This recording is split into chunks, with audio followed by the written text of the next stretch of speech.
Here we have a 2019 Porsche Cayenne V6 S Tiptronic. Now this vehicle comes with the 22-inch alloy wheels.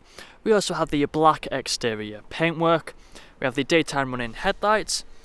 We also have over £10,000 worth of optional extras, all of which are listed on the website. We have the colour-coded door handles and door mirrors, with black trim around the windows, with the privacy glass for the rear passengers. Up top we have the pano glass roof, which is currently open. We have the rear spoiler as well.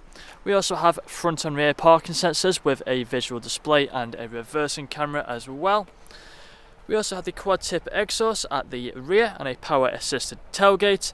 And then walking back round to the driver's side, you'll find this vehicle is free from any major marks, dents or scratches. So if you take a look at the interior, coming into the back first, you find we have the full leather interior, foldable armrest in the centre and the fixed ISO points. We have the electric windows on the doors. If we take a look at the front, again the full leather interior, we have the Porsche logo as well on them headrests.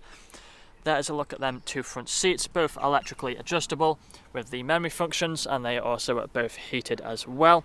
Electric windows, we also have the electric mirrors, we have the auto lights just there.